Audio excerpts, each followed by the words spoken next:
성장을 위해 각종 미네랄이며 콜라겐 영양소들을 챙기는 거 말고 성장 호르몬 분비를 촉진해 투자한 만큼 바로 키를 키울 수 있는 방법이 있지 않을까 생각해 본 적 없으세요? 사실 키 영양제의 개념은 성장에 필요한 원료들을 충분히 제공해준다 라는 정도예요.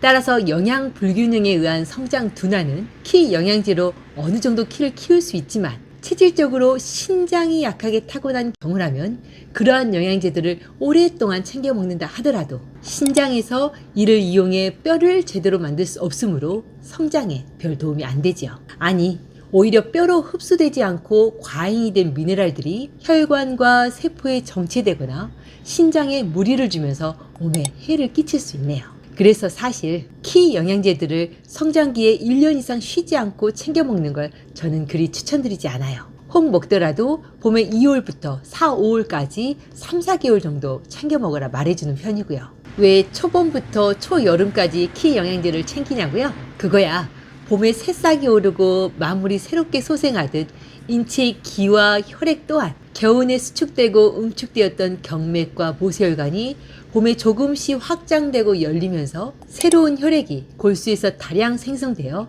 온몸의 세포들이 다시 새롭게 교체되게 되니까요. 마치 봄에 새싹이 돋고 봄꽃들이 새로 완연히 피어오르듯이요. 따라서 그때 영양소들이 그 어느 계절보다 더 많이 필요하게 되네요. 그게 비타민이든 미네랄이든 혈액 제제든 기운과 혈액을 올려주는 한약 제제든 뭐든지요. 그럼 이해가 되시지요? 우리가 왜 봄에 그렇게 쉽게 피곤해지고 나른한지, 왜 봄에는 별 이유 없이 감기나 비염에 잘 걸리는지요. 맞아요. 인체가 새롭게 혈액을 만들고 모든 세포를 다시 새롭게 교체해야 하는 시기이기에 우리 몸은 별다른 무리를 하지 않아도 쉽게 피곤하게 되어요. 그게 겨우내 잠을 잘 못 자고 몸을 무리하거나 병치레를 자주 한 사람은 비축한 체력을 많이 소모해 진기가 약해졌으니 봄에 더 많이 힘이 드는 거고, 겨울 동안 잠도 푹 자고 별다른 병 없이 지냈던 사람은 그나마 봄을 활기가 넘치게 편안하게 지낼 수 있는 거고요. 그래서 동양의학에선 1년을 잘 살기 위해 겨울 동안 충분히 휴식하고 잠도 오래 잘 자야 한다 말하네요. 그게 해가 지면 잘 준비를 하고 해가 뜨면 일어나라 했으니 겨울엔 거의 10시간에서 12시간은 잠을 자는 게 좋다 한 거고요. 성장 이야기하면서 너무 멀리 갔네요. 하지만 앞에 이야기에서 봄에 잘 크려면 겨우내 잠을 잘 자야 한다라는 교훈은 잊지 마시길요. 당연히 다른 계절에도 저녁 10시에서 11시에는 깊게 잠들어 골수에서 혈액을 생성하고 뇌에서 호르몬을 제대로 만들 수 있게 숙면을 취해야 할 거고요. 왜 야간에 음기가 강해지는 시간에 인체의 음의 장부인 신장과 골수의 기능이 극대화되어 호르몬 분비가 최대가 되거든요. 그 시간대에 잠을 자지 않고 활동을 하게 되면 신장과 골수의 기능이 지속적으로 약해져 뼈나 관절, 성장이나 총기뿐 아니라 지구력이나 체력도 점차 약해지게 되고요.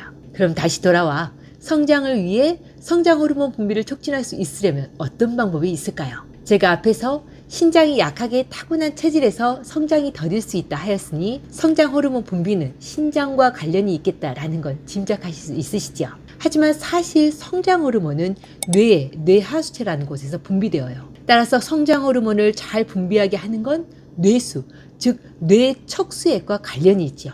뇌척수액은 혈액이 뇌의 혈관망을 통과하여 생성되어 순환되므로 혈액이 건강하면 뇌척수액의 활성이 좋아지고요. 하지만 동양의학에선 여기에 신장이 뼈와 골수의 생성 분할을 주관하고 뇌에서 만들어진 뇌수는 척추를 따라 내려가 신장의 골수 활성화 작용에 의해 그 작용이 활성화되어 다시 올라가므로 신장이 약하게 타고난 체질에선 골수 생성 능력이 결국엔 혈액의 생성과 뇌수액의 활성화 작용이 부족하고 약해 뇌하수체에서 성장 호르몬을, 아니 뇌하수체에서 분비하는 모든 호르몬의 생성 분비가 부족하고 그 기능이 떨어진다 볼 수 있네요. 그럼 아시겠죠? 성장을 위해선 신장의 기능, 특히 신장의 활동력을 올려주는 약초들이 신장의 음액, 진액, 정액을 보충하는 약초들과 함께 필요하다는 걸요. 또 이렇게 신장이 허약한 체질들은 혈액의 질이 약하고 혈액의 저장고인 간의 기능도 약할 거니 이를 보강해주는 약초들도 더해야 할 거고요.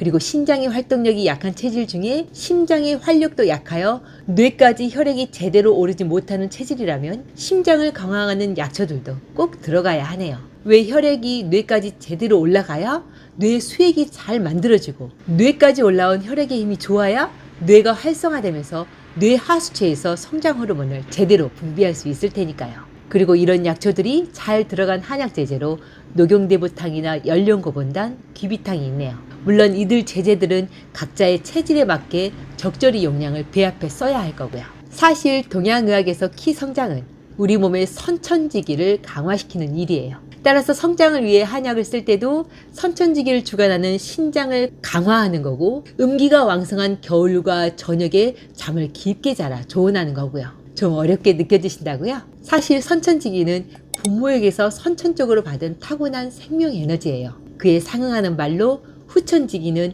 태어난 후 음식물과 호흡작용을 통해 얻은 영양분의 기운으로 선천지기는 후천지기를, 후천지기는 선천지기를 서로 강화시켜주는 작용을 하죠. 가령 선천의 기를 주관하는 신장이 강인한 경우엔 후천의 기인 소화작용과 호흡작용도 튼튼하여 육체와 정신이 강인하게 보여요. 소화력과 호흡작용인 후천적인 기가 튼튼하다면 생명활동에 쓰고 남은 에너지로 선천지기를 길러 생명력이 오랫동안 건강하게 유지되고요. 하지만 서로가 상호 보완하는 관계에 있으므로 어느 한쪽이 약해지면 다른 한쪽도 약해져 생명활동이 그래서 생장 발육이 약해질 수 있어요. 그래서 타고나게 신장이 약해 성장과 발육을 주관하는 선천지기가 약한 경우 키 성장이 둔하고 체력도 약하게 되고 소화력이나 기관지가 약해 후천지기가 부족해진 경우에도 성장이나 체력이 저하되게 되지요. 그래서 사실 오늘 말씀드린 키 성장을 위한 처방들은 소화력이나 폐 기능이 약한 체질에선 성장 처방이라 말할 수 없네요. 거기에 대한 이야기는 다음 시간에 다시 이야기 나눠보도록 할게요. 오늘도 복을 부르는 감사한 하루 보내시고요. 그럼 다음 시간에 다시 만나요.